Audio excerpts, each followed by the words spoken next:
അല്ല റാഷിദ എന്താ പറഞ്ഞേ? ഇനി ഒരു ഫോട്ടോ എടുത്തരുന്നേ. എന്റെ ഒലക്കമണ്ണാക്കാണ് എനിക്ക് അന്നെ ഒറ്റക്ക് എനിക്ക് ഇന്നെ പറ്റൂലല്ലോ ഒപ്പം നിന്ന് ഫോട്ടോ എടുക്കാൻ. കോലം പറ്റണ്ട, നിങ്ങൾ ഫുള്ള് തന്ത വൈബായിക്കണ് ഇപ്പൊ. ആയിക്കോട്ടെ, തന്ത വൈബിലേ ഞാന് കാണാട്ടോ. ഞാൻ മുടി ഇതൊക്കെ ഒന്ന് സെറ്റാക്കിയാണ്ടേ താടിയൊക്കെ ഒന്ന് സെറ്റാക്കി വരട്ടെ യൂത്തിന്റെ ഒപ്പം എന്നിട്ട് പിന്നെ ഞാൻ എന്നെ പറ്റൂല കേട്ടോ. ഞാൻ നല്ല കുട്ടികളുടെ കേട്ടോ ഫോട്ടോ എടുക്കാൻ പറ്റിയ.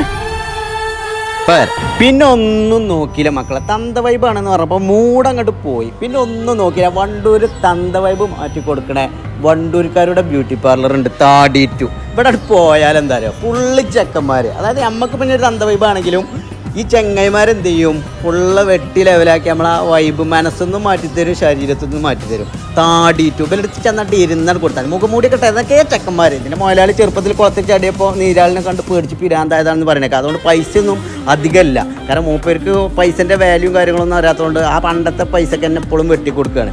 അപ്പം മറക്കണ്ട, മണ്ടി ചെന്നോളി. വണ്ടൂർ ഭാഗത്തുള്ള ആളുകളൊക്കെ മുടി വെട്ടാൻ, അതേപോലെ പുതിയാപ്പിളാർക്ക് ഒരുങ്ങാൻ, ഫേഷ്യൽ ചെയ്യാൻ, സ്ക്രബ് ചെയ്യാൻ, മസാജ് ചെയ്യാൻ ഇവരടുത്ത് കസാലയിൽ ചെന്നിട്ട് ഇരുന്ന് കൊടുത്താൽ മതി, സെറ്റാക്കിയാണ് തരും. വണ്ടൂർ താടിറ്റു